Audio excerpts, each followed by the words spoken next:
Good morning बच्चों। गुलशन की फकत फूलों से नहीं, कांटों से भी जीनत होती है। गुलशन की फकत फूलों से नहीं, कांटों से भी जीनत होती है। जीने के लिए इस दुनिया में गम की भी जरूरत होती है। बच्चों,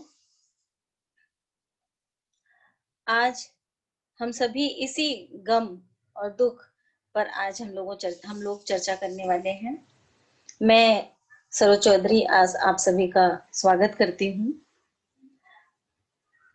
कल आप सभी ने इस टॉपिक पर पढ़ा था, उसी पर आधारित जो आधा पार्ट है वो मुझे दिया गया है, सौंपा गया है, तो उसका कार्यभार मैं आज संपन्न करने वाली हूँ।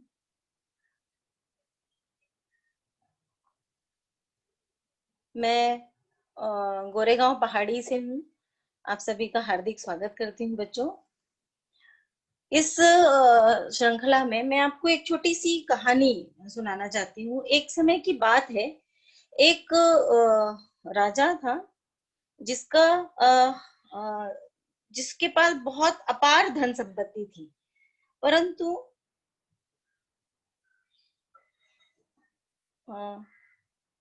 परंतु ऐसा था कि सर एक मिनट, अपार धन संपत्ति थी उसके पास। सर मैंने स्क्रीन शेयर किया था, दिख नहीं रहा है ना? सॉरी, बीच में मैंने इंटरप्ट कर दिया। हाँ, नहीं हाँ, दिख रहे। उसके पास अपार धन संपत्ति थी, परंतु उसको कुछ उससे सुख नहीं प्राप्त हो रहा था। उस धन संपत्ति से उसे जरा भी कोई भी सुख नहीं था। उसके पास बहुत वैभव था, रानियां थी, बहुत सारे राज्य थे, बट लेकिन उससे उससे कोई भी सुख उसके पास नहीं था। तो अभी पता नहीं नजर आ रहा है कि नहीं। सर जी, अभी नजर आ रहा है? हाँ मैडम, हाँ। जी। तो उसने उसने बहुत खोज खबर की कि वो क्या करे ऐसा कि उसको इस सुख, थोड़ा सा तो सुख मिले जीवन में। तो उसने खोजबीन की, बहुत लोगों को दौड़ाया, अपने मंत्रियों को दौड़ाया कि कहीं से तो मुझे थोड़ा सा सुख मिले, ऐसी खोजबीन करो। तो कहीं से उसे पता चला कि एक एक स्थान ऐसा है जहां पर एक संत आए हुए हैं और उन्होंने, वो जो है वो लोगों को सुख प्रदान करते हैं। वो होते करते उनके पास पहुंचा और जाकर उनसे मिला और बोला कि हे संत महाराज, आप कृपा करके मेरी, मुझे चाहिए तो मेरी सारी धन संपत्ति आप ले लो, मेरा सारा वैभव ले लो, लेकिन मुझे थोड़ा सा सुख दे दो। मेरे जीवन में दुख ही दुख भरा हुआ है, मेरे पास जरा भी सुख नहीं है। तो उस संत ने कहा ठीक है, तुम अपना सारी संपत्ति, सारा धन लेकर आ जाओ और मैं तुम्हें सुख दे दूंगा। तो राजा ने कहा ठीक है, मैं लेकर आ जाता हूँ। दूसरे दिन वो लेकर पहुंच गया उनके पास में, और जैसे ही वो संत महाराज के पास अपने सारे संपत्ति को लेकर पहुंचा, वैसे ही जो संत था वो अपनी उस उसकी पूरी गठरी को, पूरे संपत्ति को लेकर भगा, लेकर इस गली से उस गली, उस कूचे से उस कूचे, इस मचान से उस मचान, तगड़ा था ही वो। दौड़ते फांते वो भागते रहा, और राजा जो है वो डर गया, घबरा गया। वो चोर चोर चोर, ये संत नहीं है, ये महात्मा नहीं है, ये चोर है, ये लोगों को सुख नहीं देता है, ये दुख ही दुख देता है, ये झूठा है। ऐसे ऐसे करके वो चिल्लाने लगा, रोने लगा, थक हार के एक जगह बैठ गया। और फिर उसके बाद वो जो संत है वो पलट कर उस राजा के पास आया और उसके ऊपर उसकी संपत्ति की गठरी फेंक दिया, और राजा से पूछा कैसा लग रहा है। उस राजा ने तुरंत अपनी गठरी को अपने गले से लगा लिया और कहा, मुझे बहुत शांति महसूस हो रही है, मुझे सुख मिल रहा है। संत ने कहा, यही संपत्ति तुम्हारे पास सदैव से विद्यमान थी, परंतु तुम्हें इसका आभास नहीं था कि ये सुख तुम्हारे पास पहले से ही था, लेकिन तुम्हें इसका एहसास नहीं था कि जो संपत्ति तुम्हारे पास पहले से है उसका तुम्हें उसका इल्म नहीं है, और सुख की तलाश में तुम चारों तरफ दौड़ रहे हो। जैसे मृग तृष्णा की तलाश में जो हिरण है वो पूरे जंगल में भागता रहता है, लेकिन उसका जो वो मृग जो है, वो जो महक है वो उसकी नाभि में छिपा होता है। उसी तरह से बच्चों, हमारे जीवन में भी छोटे छोटे जो सुख हैं, सुख के पल हैं, वो हमारे जीवन में ही विद्यमान रहते हैं। हमारे भाई बहनों, माता पिता, हमारे रिश्तेदारों के बीच में ही होता है, हमारे मन में होता है, हमारे घरेलू संबंधों में होता है, हमारे पास ही होता है। लेकिन हम तब पर भी हम दूसरों में अपनी सुखों को, सुविधाओं को ढूंढते हैं, दूसरों की सुख सुविधाओं को देख देख कर अपनी चीजों से दुख महसूस करने लगते हैं। आज हम इसी पर चर्चा करने वाले हैं। इसके दुख हमने कल आपने देखा होगा, इस लेसन की शुरुआत, इस पाठ की शुरुआत हमारे लेखक यशपाल जी ने की थी। यशपाल जी ने लिखा है इसे, इसकी शुरुआत कल रीना सिंह जी ने की थी, वो शिक्षिका रीना सिंह ने की थी। आधा लेसन आपको उन्होंने पढ़ाया था और उसको हम देखेंगे कि पूर्व ज्ञान के आधार पर उन्होंने क्या पढ़ाया था। इस जो पाठ का नाम था, वो पाठ का नाम है दुख। इसके लेखक हैं यशपाल। ये है पूरक पठन। पूरक पठन का अर्थ भी उन्होंने बहुत ही विस्तार पूर्वक बताया था। एक छोटी सी कथा होती है और इसके पूर्व ज्ञान के आधार पे हम देखेंगे कि हमने क्या क्या इस पाठ में, इस पूरक पठन में, एक छोटी सी कहानी में, जिसमें पूरी एक कथा दर्शा दी जाती है, देखा था। सबसे पहले हमने ये देखा था कि दिलीप ने, शुरुआत में ही हमने देखा था कि दिलीप ने अपनी पत्नी हेमा को पूर्ण स्वतंत्रता दे रखी थी, परंतु फिर भी हेमा उससे संतुष्ट नहीं थी, या दिलीप अपनी पत्नी हेमा को संतुष्ट नहीं कर पाया था। दूसरी चीज ये कि एक दिन हेमा, छोटी सी बात पे, कि दिलीप अपने मित्रों के साथ में फिल्म देखने चला गया था बिना बताए हेमा को, जिसकी वजह से जो हेमा है वो नाराज हो गई थी और उसको छोड़ के अपने माँ के घर चली गई थी। इससे दिलीप बहुत विक्षिप्त हो गया था और वो वितृष्णा में चला गया था, ग्लानि में डूब गया था, दुख में डूब गया था। दिलीप वितृष्णा और ग्लानि से भर गया था। उसका मन मस्तिष्क जो है व्याकुलता से भर गया था, बढ़ती जा रही थी उसके मन में व्याकुलता। और सुबह सवेरे तड़के ही वह मिंटो पार्क पहुंच गया था, ताकि कोई भी उससे मिलने ना आ सके, क्योंकि कोई मिलने आएगा तो उसको उससे मिलने और बात करने का मन नहीं करेगा। उसके बाद हमने देखा था कि वहां बैठे बैठे उसने कई सारी बातें सोची कि इस ठंड में उसको ठंड लग जाए, उसकी मृत्यु हो जाए, तो उसमें रोने वाले में उसकी पत्नी हेमा भी बैठी होगी और वो भी रोएगी, वो भी पछताएगी कि मैं क्यों छोड़ के चली गई छोटी सी बात में अपने पति को। तो ऐसी ऐसी छोटी छोटी बातें, हम भी अपने जीवन में ऐसी बहुत सारी चीजें देखते हैं कि छोटे, अभी तो आप बहुत छोटे हो बच्चों, मगर जिंदगी में हम लोग बहुत सारे ऐसे न्यूज भी देखते हैं कि छोटी छोटी बातों के लिए लोग बड़ी बड़ी घटनाएं घटित हो जाती हैं। हम बोलते हैं अरे इतनी सी बात के लिए उसने ऐसा कर डाला, हम ऐसा सोच लेते हैं। लेकिन उस समय उस बंदे के मन में क्या चलता रहता है हमें नहीं पता। जैसे दिलीप के मन में क्या चल रहा है उस समय, ये हमको पाठ के आधार पे हम देख सकते हैं कि वो ये तक सोच लिया उसने कि ईश्वर करे कि उसकी मृत्यु हो जाए और वहां पे जितने लोग रोने वाले हों उसमें हेमा भी रोने वाली बैठी रहेगी, और वो हम मेरे बारे में सोचेगी कि मैं उसको कितना प्यार करता था और मैंने उसको कितनी छूट दे रखी थी, फिर भी उसने मेरी कद्र नहीं की। उसके बाद हम देखेंगे कि उसने ये सोचा कि फिर वो कुछ रहा नहीं, बैठे बैठे वो फिर चल पड़ा घर की तरफ। तो उसने देखा सड़क पर अकेले एक नीम के पेड़ के नीचे बच्चा एक बैठ के खोमचे वाले जैसे बैठे रहते, वैसे एक बच्चा कुछ बेच रहा था। और दिलीप ने उस बच्चे की दयनीय दशा देखकर वो उसको, वैसे वो 1 पैसे की एक ढेरी बेच रहा था, वो पकोड़े बेच रहा था। 8 ढेरिया रखा था, 8 पैसे होते थे, लेकिन उसने 1 रुपया उसको दे के सारे पकोड़े खरीद लिए हुए थे। और बाद में हम देखेंगे कि उसने, उस बच्चे के पास में छुट्टे नहीं थे, तो दिलीप उस बच्चे के साथ उसके घर चल पड़ा। और तो उस बच्चे ने ही कहा कि मेरे पास छुट्टे पैसे नहीं, तो बच्चा उस बच्चे से बात करने के उससे दिलीप उसके घर की तरफ चल पड़ा।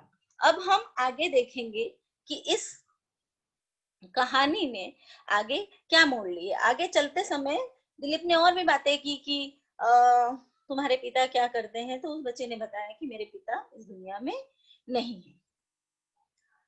चलते हुए बच्चे से जो है, जब दिलीप ने पूछा कि तुम्हारे पिता क्या करते हैं, तो जब बच्चे ने कहा कि मेरे पिता मर गए हैं, ऐसे ही शब्द लिखे हुए हैं उस पाठ में, इस कहानी में, तो दिलीप एकदम चुप हो गया। कुछ और दूर जा उसने पूछा, तुम्हारी माँ क्या करती है? लड़के ने उत्तर दिया, माँ एक बाबू के यहाँ चौका बर्तन करती थी, अब बाबू ने हटा दिया है। दिलीप ने पूछा, क्यों हटा दिया बाबू ने? लड़के ने जवाब दिया, माँ 2.5 रुपए महीना लेती थी। जगतू की माँ ने बाबू से कहा कि वह 2 रुपए में सब काम कर देगी, इसलिए बाबू की घरवाली ने माँ को हटाकर जगतू की माँ को रख लिया। यानी इसकी माँ जो है बाबू के घर में 2.5 रुपए में काम करती थी। तो वहाँ वो कोई जगतू की माँ है, वो बोली होगी उस बाबू से कि मैं 2 रुपए में सारे काम कर दूंगी, तो इसकी माँ को हटाकर वो जगतू की माँ को बाबू ने अपने घर में काम पे रख लिया।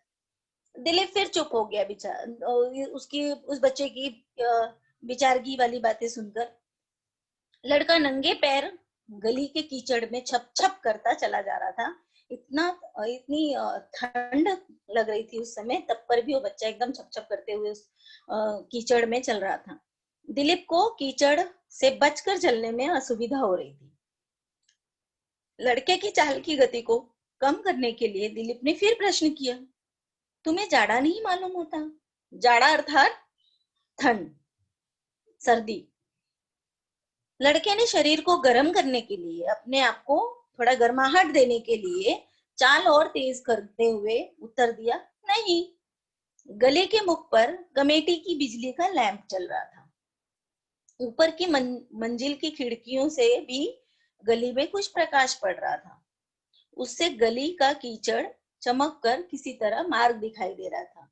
मतलब गली की मुख पर, जैसे गली के अंदर प्रवेश होता है, जैसे गली शुरू होती है, गली के मुख पर अर्थात गली की शुरुआत होती है, वहीं पर जो गली की कमेटी होती है वहां पे एक बिजली का लैंप जल रहा था। यानी बिजली के खंबे की लाइट जल रही थी। और कुछ वहां पे जो घर थे उनकी खिड़कियों से भी लाइट की रोशनी आ रही थी। और उससे ही गली का कीचड़ जो है वो भी चमक कर किसी तरह मार्ग, उसी से ही कीचड़ जो है चमक कर किसी तरह मार्ग भी दिखाई दे रहा था। सकरी गली में एक बड़ी खिड़की के आकार का दरवाजा खुला था। देखो दरवाजा कैसा था? बड़ी खिड़की के आकार का था। उसका धुंधला लाल सा प्रकाश सामने पुरानी ईंटों की दीवार पर पड़ रहा था। इसी दरवाजे में लड़का अंदर की तरफ चला गया। दिलीप ने झांक कर देखा, मुश्किल से आदमी के कद की ऊंचाई की कोठरी में, मुश्किल से आदमी की ऊंचाई की कोठरी थी वो, जैसी प्राय शहरों में ईंट रखने के लिए बनी रहती है। शहरों में ईंटा रखने के लिए जैसे एक कोठरी बनाई जाती है, ऐसी एक छोटी सी झोपड़ी थी। ऐसे घर में वो बच्चा चला गया। धुआं उगलती मिट्टी के तेल की ढिबरी, ढिबरी मतलब दिया, अपना धुंधला लाल प्रकाश फैला रही थी। धुंधला लाल प्रकाश कब फैल आता है बेटा? दिए में से, जब दिए के अंदर तेल कम होता है। एक छोटी चारपाई, एक छोटी सी चारपाई खटोले जैसी थी, जो जैसे कि श्राद्ध में दान दी जाती है, जो श्राद्ध वगैरह कराते हैं बड़े लोग तो दान में दी जाती है, ऐसी एक छोटी सी चारपाई घर में थी और काली दीवार के सहारे खड़ी थी। उसके पाए से एक दो मैले कपड़े लटक रहे थे। एक छीणकाय आधी उम्र की स्त्री मैली सी धोती से शरीर लपेटे बैठी थी। आधी उम्र की स्त्री, आधी उम्र की औरत थी, वो मैली सी धोती पहने हुए बैठी हुई थी। बेटे को देख स्त्री ने पूछा, यानी कौन थी? ये उस बच्चे की माँ थी। बेटे को देख स्त्री ने पूछा, सौदा बिका बेटा?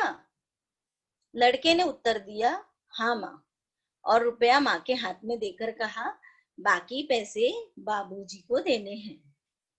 रुपया हाथ में ले माँ ने विस्मय से पूछा, आश्चर्य से, विस्मय से यानी आश्चर्य से पूछा, कौन बाबू बेटा?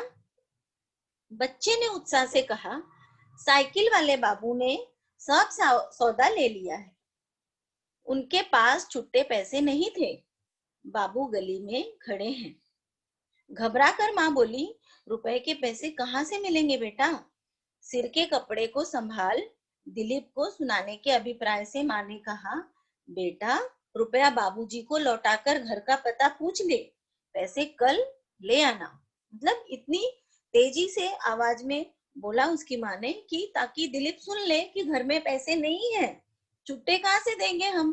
तुम एक काम करो, रुपए बाबूजी को दे दो और उनके घर का पता ले लो और कल उनके घर से पैसे ले आना।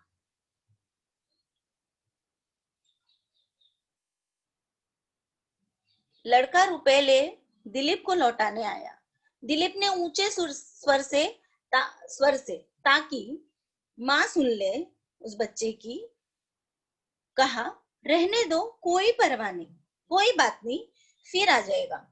सिर के कपड़े को आगे खींच, यानी थोड़ा घूंघट आगे खींचते हुए स्त्री ने कहा, नहीं जी, आप रुपया लेते जाइए, बच्चा पैसे कल ले आएगा। दिलीप ने शर्माते हुए कहा, रहने दीजिए, ये पैसे मेरी तरफ से बच्चे को मिठाई खाने के लिए रहने दीजिए। स्त्री ने नहीं नहीं करती रह गई। दिलीप अंधेरे में पीछे सरक गया, यानी पीछे की तरफ चला गया। स्त्री के मुरझाए कुम्हलाए पीले चेहरे पर कृतज्ञता और प्रसन्नता की झलक छा गई। मतलब वो बहुत खुश हो गई। मुरझाए और कुम्हलाए अर्थात मुरझाया इसलिए है क्योंकि गरीबी के कारण, कुम्हलाए और पीले इसलिए क्योंकि खाने पीने को कुछ नहीं मिलता, इसलिए कुम्हलाया हुआ है चेहरा। खाने पीने के लिए कुछ नहीं मिलता है, कुम्हलाया हुआ है, पीला पड़ गया है चेहरा। कृतज्ञता यानी एकदम कृतज्ञ भाव से वो एकदम खड़ी रह गई उस बाबूजी के सामने, दिलीप के आगे कृतज्ञ हो गई वो, आभारी हो गई वो, और प्रसन्न हो गई कि 1 रुपए मिल गए।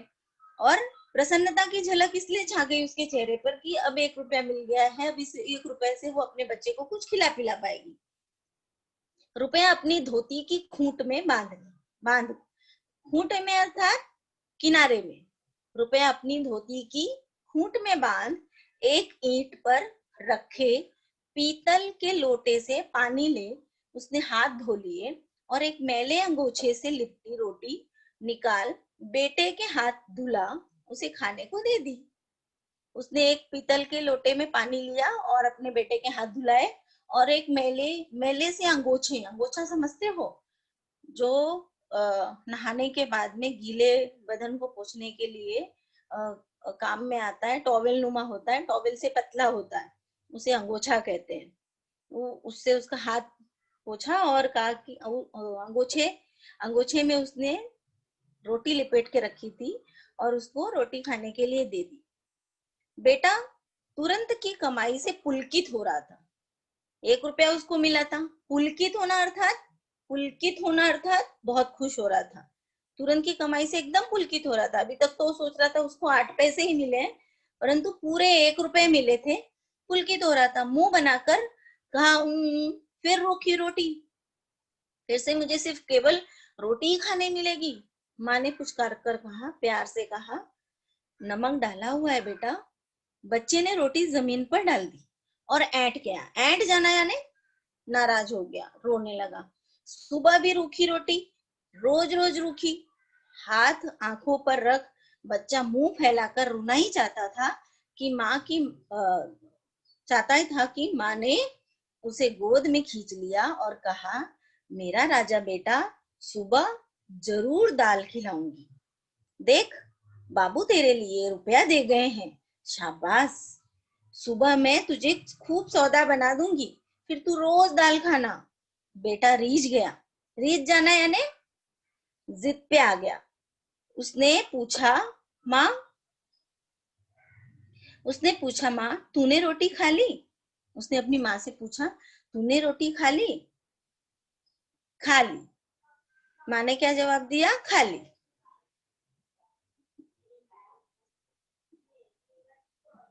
और क्या है, तहाते हुए, गोछा तहाते हुए एक बीच में क्या है? हाँ बेटा, अब तू खा ले, अब मुझे भूख नहीं है।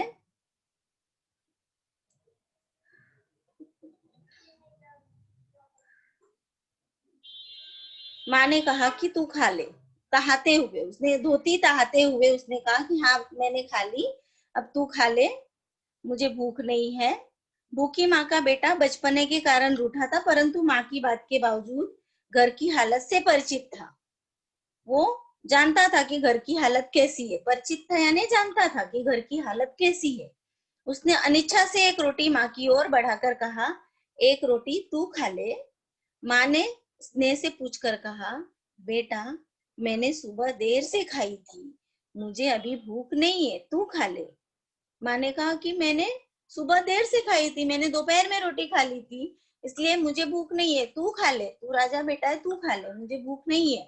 दिलीप के लिए और देख सकना संभव नहीं था। दिलीप इससे ज्यादा और देख नहीं पा रहा था कि किस तरह का दुख दुनिया में विद्यमान है।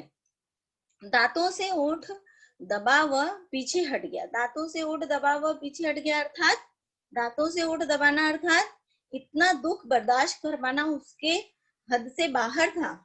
मकान पर आकर वो बैठा ही था कि नौकर ने दो भद्र पुरुषों के नाम बताकर कहा, आए थे चले गए। नौकर ने आकर बताया कि दो पुरुष आए थे, दो लोग आए थे और वो आपसे मिलना चाहते थे, लेकिन वो चले गए। खाना तैयार होने की सूचना दी। दिलीप को खाना तैयार होने की सूचना दी गई कि खाना तैयार है, आप खाना खा लीजिए। दिलीप ने उसकी ओर बिना देखे ही कहा, भूख नहीं है। और भूख नहीं है बात बोलते ही उसी समय उसे लड़के की माँ का भूख नहीं है कहना याद आ गया। नौकर ने विनीत स्वर में पूछा, थोड़ा दूध ले आऊं? यदि आपको भूख नहीं है तो दूध ले आऊं क्या? दिलीप ने कहा, गुस्से में कहा कि गुस्सा आ गया दिलीप को ये बात सुनते कि भूख नहीं है तो क्या। उसने गुस्से से कहा, क्यों, भूख ना हो तो दूध पिया जाता है, दूध ऐसी फालतू चीज है। नौकर कुछ समझ न सका, विस्मित खड़ा रहा, एकदम आश्चर्य से खड़ा रहा कि ऐसा क्या हो गया, मैंने ऐसा क्या कह दिया। दिलीप ने खींच कर कहा, जाओ। खींच कर कहा यानी गुस्से में कहा, चिढ़ कर कहा, जाओ यहाँ से। मिट्टी के तेल की ढिबरी के प्रकाश में देखा वह दृश्य उसकी आंखों के सामने से हटना नहीं चाहता था।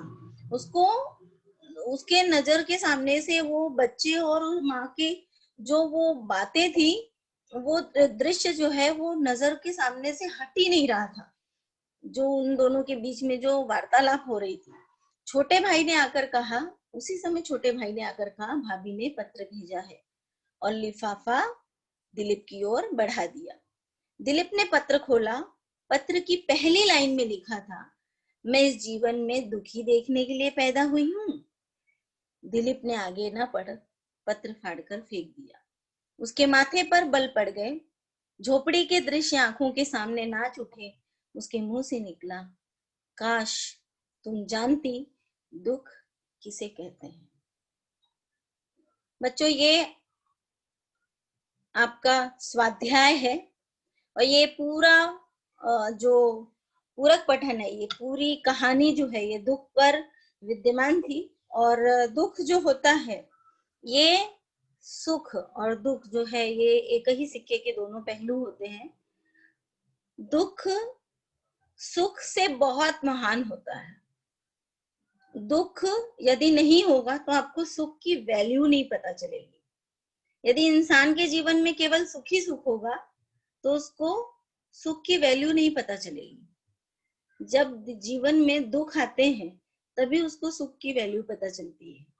और सुख तो एक नशा होता है जो चढ़ता जाता है, जिसमें इंसान शिथिल हो जाता है, कुछ नहीं करता है। लेकिन जो दुख होता है वो इंसान को क्रियाशील बनाता है, वो उसमें कुछ उसके अंदर आगे बढ़ने की प्रेरणा पैदा करता है। वो इंसान जो है आगे प्रगतिशील बनता है, प्रगतिवान बनता है, अपने जीवन को ऊंचाइयों तक ले जाने की कोशिश करता है।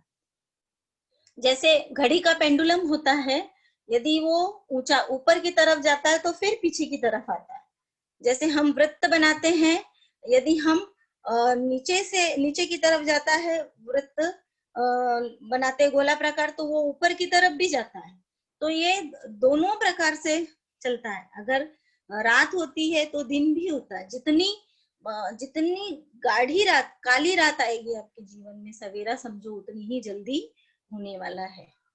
ये स्वाध्याय है और स्वाध्याय आप लोगों के पुस्तक में भी दी गई है।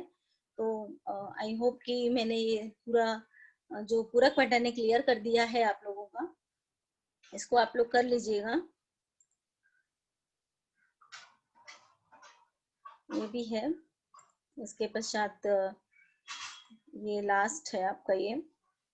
इसमें अभिव्यक्ति के लिए बहुत ही प्यारी सी एक प्रश्न है कि गरीबी उन्नति में बाधा नहीं बनती विषय पर अपने विचार लिखिए। इसमें बहुत सारे उदाहरण आप दे सकते हैं। इसमें गोरा कुम्हार का उदाहरण है, मीराबाई का उदाहरण है, बहुत सारे उदाहरण है। इसमें अब्दुल कलाम जी का उदाहरण है। बहुत सारे उदाहरण आप दे सकते हैं कि किस तरह से लोग गरीबी जो है, कभी भी इंसान अगर ठान ले तो गरीबी जो है कभी बाधा नहीं पड़ती है। अगर आप देखें तो अब्दुल कलाम जी जो है वो बहुत ही छोटे घर से बिलोंग करते थे। एक नाव चलाने वाले के बेटे थे। एक केले के पत्ते में पूरा घर बैठ के खाना खाता था। उनके एक इंटरव्यू में उन्होंने बताया था कि एक खाना खाने बैठते थे तो उनको पता नहीं चलता था कि कितना खाना वो खा गए, कितनी बार उन्होंने और खाया। और बाद में एक बार उनकी माता खाती थी ताकि उनके बच्चे जो हैं वो ज्यादा खा लें। और बाद में वो न्यूज़पेपर बांटते थे।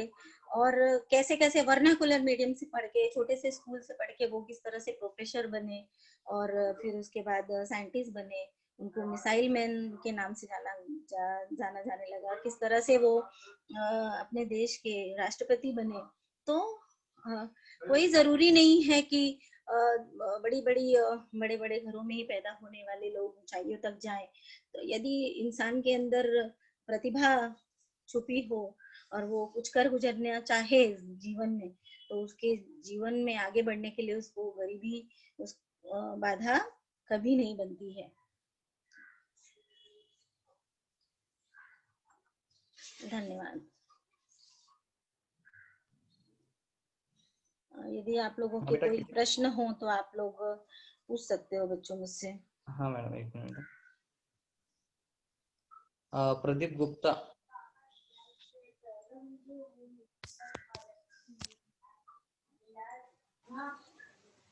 प्रदीप गुप्ता, आपने हाथ ऊपर किया है, कुछ प्रश्न है आपके?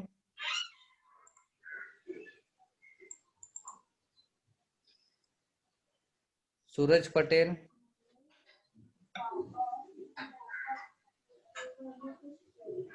सूरज पटेल, अनम्यूट करके बात कीजिए, कुछ प्रश्न है तो।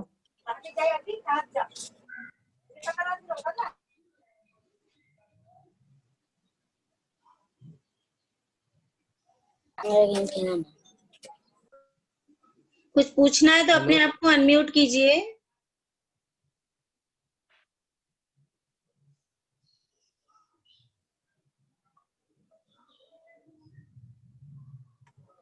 प्रदीप गुप्ता।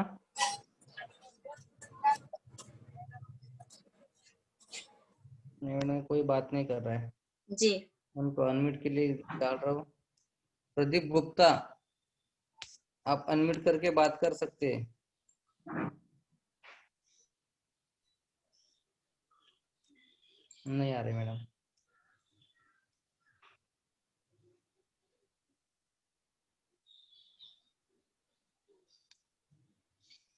हैंड रेज किया है तो कुछ पूछना है तो अपने आप को अनम्यूट कीजिए, पूछिए। अभी भी अपने पास समय है 5 मिनट का।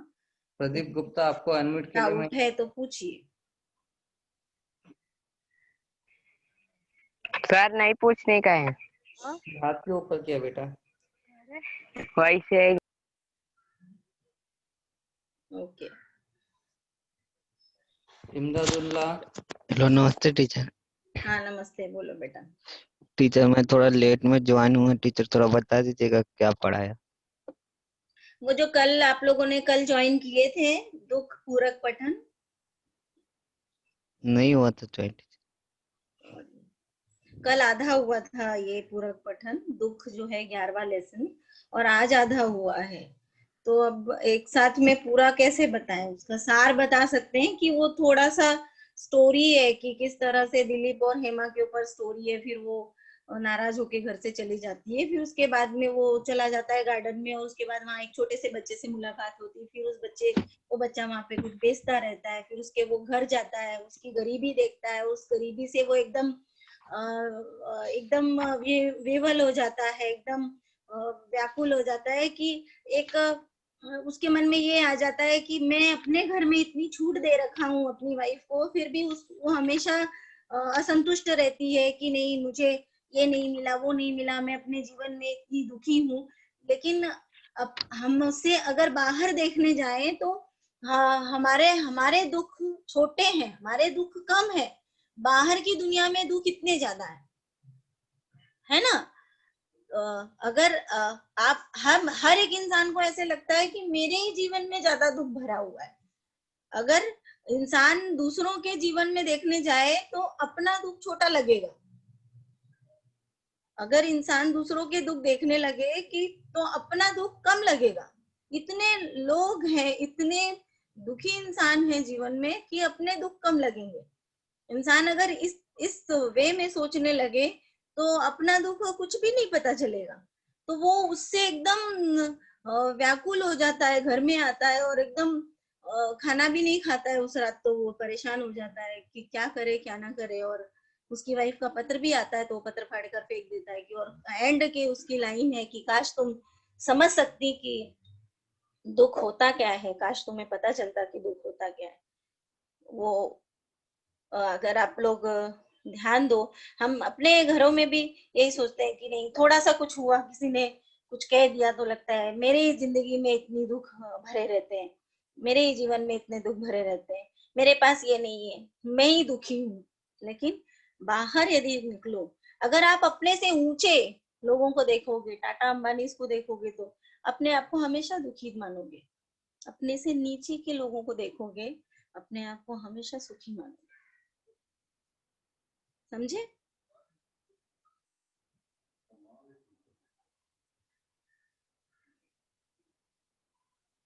और किसी को कुछ डाउट है?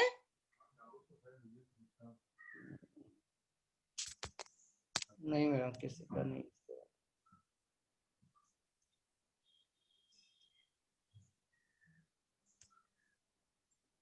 नहीं मैडम, जो था वो हो गया। वो प्रदीप को पूछना नहीं बोलते जी।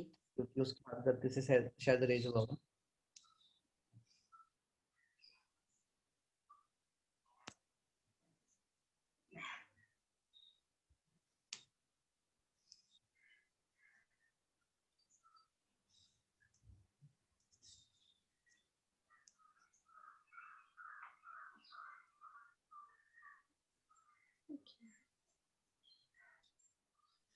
ठीक है मैडम, फिर बंद बंद कर दो।